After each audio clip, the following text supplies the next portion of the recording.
ঢাকা বিশ্ববিদ্যালয়ের ছাত্র শিবিরের পক্ষ থেকে ঈদের আগের দিন সাংস্কৃতিক অনুষ্ঠান এবং ঈদের দিন কুরবানির আয়োজন করা নিয়ে শিক্ষা প্রতিষ্ঠানে বাংলাদেশের প্রেক্ষাপটে এমন আয়োজন কতটা জরুরি। প্রথম কথা হলো, যে কেউ আয়োজন করতে পারে, এতে কোনো অসুবিধা আছে? ওই যে একটু আগে বললাম, যার যেটা মনে চায় করুক। আপনার তো নাক গলায় আনে কি নাই লাভ, আপনি পারলে আপনিও করেন। আমি আমাদের জুমুরের পক্ষ থেকে একটা চিকিৎসা দিলাম, মনে করেন বছরে একবার ফ্রিতে, কোনো অসুবিধা আছে? আমরা দেওয়ার পরে যদি দেবপুরের এরা মনে করে আমরাও একটা শিক্ষা কি বলে চিকিৎসা দেব ফ্রিতে, কোনো অসুবিধা আছে? সমাজের জন্য কাজ করেন, সমাজের জন্য কি করবেন, নিজেকে নিয়োজিত করেন। দল মত এইটি দেখার দরকার নেই, কে আয়োজন করলেন ব্যাপার এটা না। তবে যুবকদের মধ্যে যদি সামাজিক চিন্তা ভাবনা বাড়ে, দেশ আরো কি হবে, এগিয়ে যাবে। শোনেন, আপনাদের জুমুরে একটা সমাজ আছে, মুরব্বীরা আপনারা চাইলেও সমাজকে ভালো রাখতে পারবেন না যতক্ষণ পর্যন্ত যুবকরা আগে না আসে। এই জন্য যুবকদেরকে স্পেস আগে দিবেন। সমাজের কোনো কাজ করতে যুবকদের মতামত নিবেন আগে, কারণ যুবক ছাড়া আপনি কাজ করতে পারবেন? যেই সমাজের যুবক ভালো, সেই সমাজ কি ভালো। যেই সমাজের যুবকরা নষ্ট হয়ে যায়, পুরা সমাজ ক্যান্সারের মতো, এটা শেষ। সুতরাং আগে ভালো হইতে হবে কারা? যুবকরা। ইসলামের যুদ্ধে যুবকেরা আগে গেছে আগে না মুরব্বীরা? যুবকদেরকে আল্লাহ সামনে দিচ্ছেন। যুদ্ধে যাবার সময় এখন যার কি আছে, যৌবন আছে। যৌবন না থাকলে আপনি যুদ্ধ করবেন কি দিয়ে? সুতরাং সমাজকে সুন্দর রাখার জন্য আগে কাদেরকে স্পেস দিতে হবে?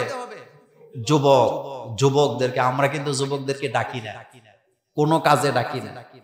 যুবকরা পয়সা না দেখ, কিন্তু সে শ্রম দিতে পারে, পারে কিনা? যুবকরা ইচ্ছা করলে রাস্তার সাইডে একটা ট্রাক পড়ে গেছে, এটা ধাক্কায় উঠাই দিতে পারে। আপনি মুরব্বী পারবেন? আপনি পারবেন? আপনি ধাক্কা দিবেন, আপনার কোমরে কট করে আওয়াজ হইব, আপনি শেষ। কথা কি ঠিক বললাম? কথা কি সত্য? তাহলে কারা আগে? যুবক। যুবক লাগবে। রাসূল সাল্লাল্লাহু আলাইহি ওয়াসাল্লাম যুবকদেরকে আগে দাওয়াত দিছে। নবুয়তের দায়িত্বের আগে রাসূল সাল্লাল্লাহু আলাইহি ওয়াসাল্লাম একটা সংগঠনের সদস্য ছিলেন। সংগঠনের নাম কি? হিলফুল ফুজুলে। কি মুরব্বীরা ছিল না যুবকরা ছিল? যুবকেরা ছিলেন। সুতরাং যুবকরা আগে আসলে কি হবে? সমাজ ভালো হবে। সর্বশেষ কথা, আমরা তো আগামী দিন কুরবানি করব নাকি? আজকে সৌদি আরবে কুরবানি চলছেন। আমরা দোয়া করি আল্লাহ যেন সকল আর কুরবানিকে কবুল করেন। আপনাদের জন্য আমার পক্ষ থেকে ঈদুল আজহার শুভেচ্ছা থাকলো। তাকাব্বালাল্লাহু মিন্না ওয়া মিনকুম। আল্লাহ পাক যেন আপনাদের আমাদের সকল আর কুরবানি যেন আল্লাহ কবুল করেন। কুরবানি হোক আনন্দের জন্য। কুরবানিতে পারিবারিক সামাজিক আনন্দ খুঁজে পাওয়া যায়, এবং কুরবানি হবে ত্যাগের জন্য, কুরবানি ভোগের জন্য নয়। বলেন, কুরবানি হবে ত্যাগের জন্য, কুরবানি ভোগের জন্য নয়। সুতরাং আপনাদের পরিবারে যত সদস্য আছেন, অন্তত কুরবানির দিন যেন কারো মধ্যে মনোমালিন্য না হয়, ঝগড়াঝাটি না হয়। আমরা যেন আনন্দের সাথে সকলে ঈদুল আজহা যেন আমরা পালন করতে পারি, এবং আমরা যেন সঠিকভাবে আল্লাহ পাককে খুশি করার জন্য কুরবানি দিতে পারি। কুরবানির পশু আমরা যেখানে যেভাবে জবে করি, আল্লাহ সন্তুষ্টের জন্য যেন করি। আল্লাহ আমাদের সকলার মধ্যে ঈদের আনন্দ ছড়িয়ে দেখ। আবারও তাকাব্বালাল্লাহু মিন্না ওয়া মিনকুম। ঈদ মোবারক। আসসালামু আলাইকুম ওয়া রাহমাতুল্লাহি ওয়া বারাকাতুহু।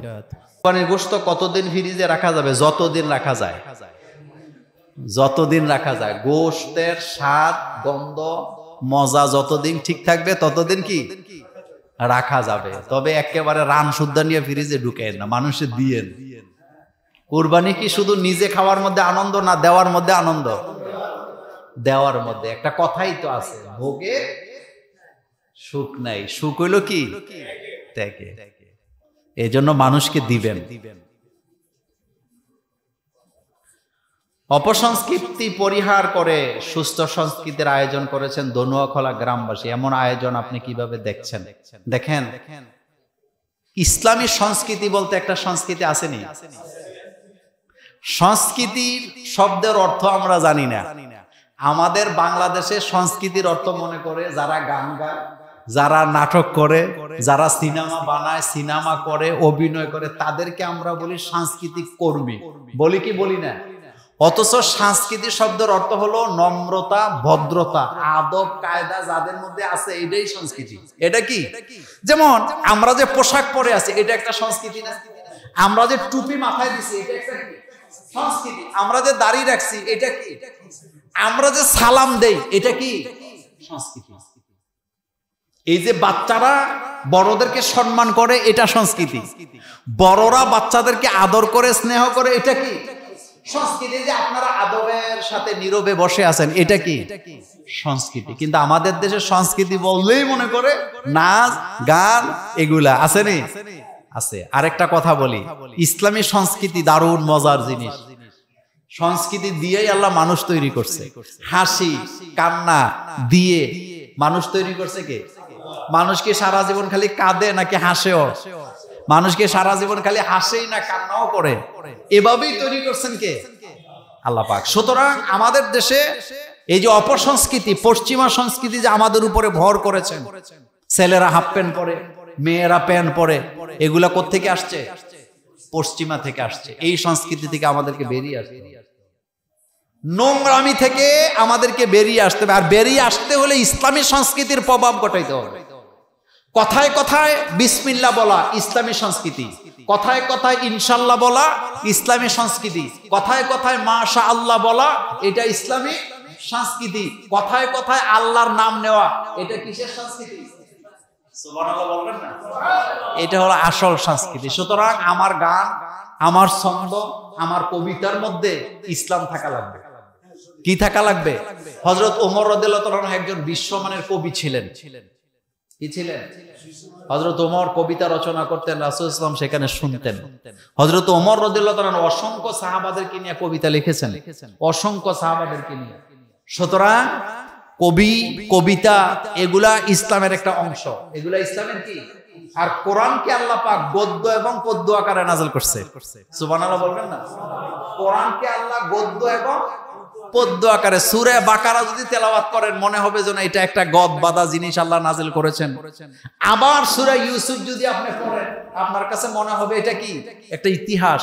আবার যখন সূরা নাবা তেলাওয়াত করবেন আপনার কাছে মনে হবে এটা কবিতার মতো নাযিল হয়েছে। আলাম নাজআলিল আরদা মিহা অল জিবালা আওতাদা ওয়া খালাকনাকুম আজওয়াজা। এভাবে সুন্দর করে কোরআন নাযিল করেছেন কে?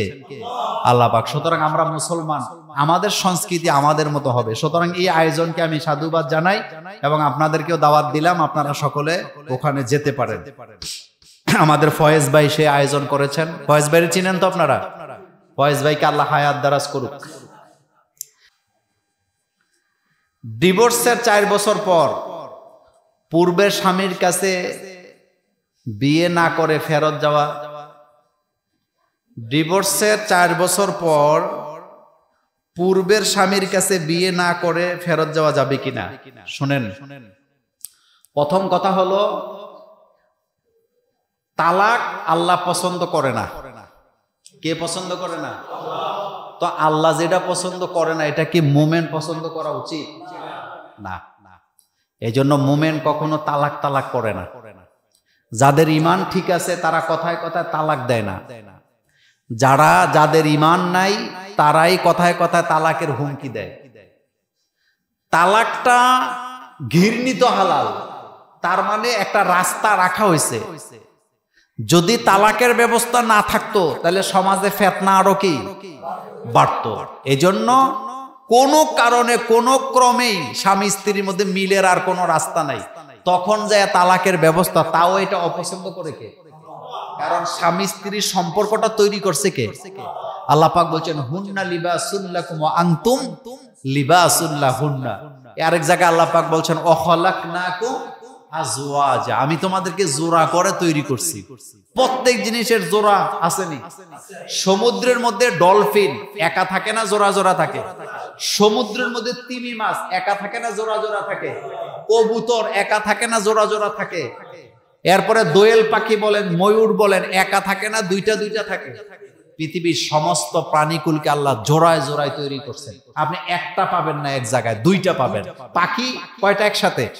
দুইটা পাবেন। আপনি কুমিরও কখনো একসাথে একটা পাবেন না, দুইটা পাবেন। আপনি হরিণ কখনো একটা পাবেন না, কয়টা পাবেন? দুইটা। কারণ এই জোড়াটা তৈরি করছে কে? কথাটা এই জন্য বললাম, তাইলে বোঝা গেল তালাকটা আল্লাহ কি পছন্দ করে না। কিন্তু কোনো কারণে যদি তালাক দিতেই হয়, তাহলে শরীয়তের হুকুম মেনে তালাক দিতে হবে। আমাদের দেশে যে তালাকগুলা হয়, এই তালাকগুলা শরীয়ত সম্মত না। তালাক একসাথে 3 তালাক দেওয়ার বিধান ইসলামে নাই। তালাকের সুন্নাহ তরিকা হচ্ছে, স্ত্রীর মাসিক অবস্থায় তালাক দেওয়া যাবে না। মাসিক থেকে পবিত্র হওয়ার পর কোনো মিল মহব্বত হয় না, আর কোনো সুযোগ নেই, আলাদা হতেই হবে। মাসিক থেকে পবিত্র হওয়ার পর 1 তালাক দিবে। কয় তালাক? 1 তালাক দিয়ে 1 মাস অপেক্ষা করবে। কয় মাস? 1 মাস। এই 1 মাসের মধ্যে যদি বউ তাওবা করে, অথবা স্বামীর অপরাধ থাকলে স্বামী যদি তাওবা করে, মিলে যায়, কোনো সমস্যা নেই। কিন্তু না, 1 মাস পরেও মিল মহব্বতের সুযোগ কি? তখন আবার যখন মাসিক হবে, মাসিক থেকে পবিত্র হওয়ার পরে এবার কয়টা? 2 তালাক দিছেন। কয়টা দিছেন? দেওয়ার পরে আবার 1 মাস অপেক্ষা করবেন। 1 মাস অপেক্ষা করার পরেও ঠিক হওয়ার কোনো সম্ভাবনা? যদি ঠিক হয় তাহলে তাওবা করে আবার কি মহরানা ঠিক করে বিয়ে করে মিলে যাবেন। আর যদি না মিলার সম্ভাবনা হয়, তাহলে তালাক 2টা দিলেন। কয়টা? দেওয়ার পরে আবার 1 মাস অপেক্ষা করবেন। করার পরে আবার স্ত্রীর মাসিক হবে, পবিত্র হওয়ার পরে এবার সর্বশেষ কয় নাম্বার? 3 নাম্বার তালাক দিয়ে বিদায় করে দিবেন। শেষ। এই স্বামী আর এই স্ত্রী একসাথে আর থাকার, বিয়ে হওয়ার কোনো সুযোগ নাই। কিন্তু একটা রাস্তা খোলা আছে, এই রাস্তাটা নিয়েই আমাদের দেশে অপব্যবহার করা হয়। সেটা হলো, 3 তালাক দিয়ে স্বামী স্বামীর পথে চলে গেছে, স্ত্রী স্ত্রীর পথে চলে গেছে। যাইয়া স্বামী এক জায়গায় বিয়ে করছে, স্ত্রী আর এক জায়গায় বিয়ে করছে। কিন্তু তাদের মধ্যে আর কি নাই? যোগাযোগ নাই, ফেসবুকে নাই, হোয়াটসঅ্যাপে নাই, মেসেঞ্জারে নাই, কোনো কিছুতে নাই, ইমুতে নাই। আনফরচুনেট, ওই স্বামীর বউ মরে গেছে, স্ত্রী আবার তালাক খাইছে, অথবা স্ত্রীর স্বামী মরে গেছে, স্বামী তালাক খাইছে, অথবা দুইজনেরই কি সঙ্গিনী মারা গেছে। এখন তারা দুইজন আবার একা হইল কি হইল না? এখন ইচ্ছা করলে আবার ওই দুইজন আলাদা এসে আবার কি করতে পারবে? বিয়ে করতে পারবে। কিন্তু তালাক দেওয়ার পরে সোজা সাপটা ব্যাপকার মানুষ ধইরা আইনা বিয়া দিয়া, তার কাছে 1 রাত দিয়া আইনা আবার তালাক লইয়া বিয়া করানো, এটা ইহুদিদের কাজ, এটা হারাম। এই হিল্লা ইসলামে জায়েজ নাই। হিল্লাটা আসছে ইহুদিদের কাছ থেকে। কাদের কাছ থেকে? ইহুদিরা সকালে তালাক দিত, বিকালে কি করত? বিয়ে করত, হিল্লা দিয়ে বিয়ে করত।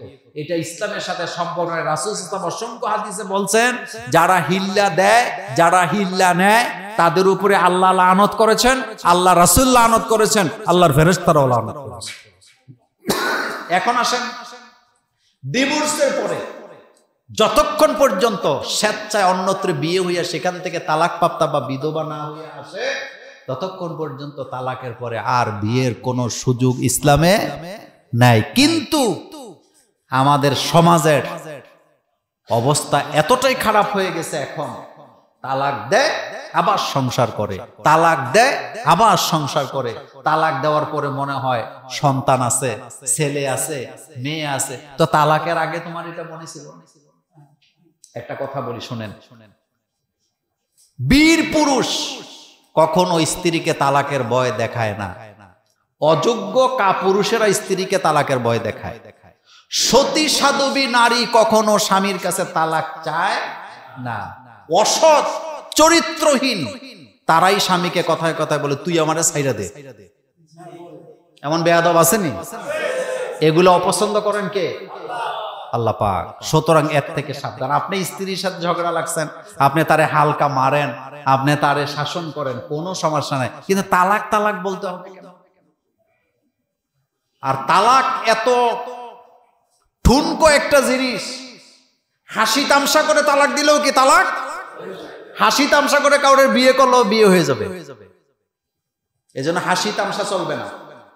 আরেকটা কথা বলি, মনে পড়ছে, আমাদের দেশের দাদা নানিরা, দাদা নানারা নাতিনদেরকে মস্কারা করে স্ত্রী কয়, বেগম কয়, এরকম নানা নানি আছে, নানা দাদা আসেনি?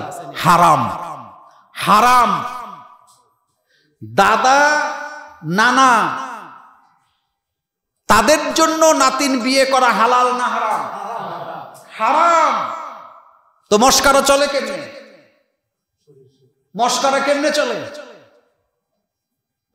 দাদার জন্য নাতিন হচ্ছে ওরসজাত সন্তান, এটা তার সন্তান, কিন্তু এ কথাটাই আমরা বুঝি না। আমরা মনে করি মস্কারা করে বলা যাবে। কিসের মস্কারা করেন আপনি? এটা আপনার সন্তান, আপনার রক্ত। তাকে বিয়ে করা তো দূরের কথা, বিয়ের চিন্তা করাও হারাম। দাদা নানার জন্য নাতিনের বিয়ে করা, নাতিনকে বিয়ে করার চিন্তা করা, মস্কারা করা কি বলেন তো? হারাম। কিন্তু এটা আমাদের দেশে চলেনি, অহরহ চলে। সাবধান, এটা আপনার রক্ত, এটা আপনার ওরসজাত সন্তান, তার সাথে ফাইজলামি চলবে না।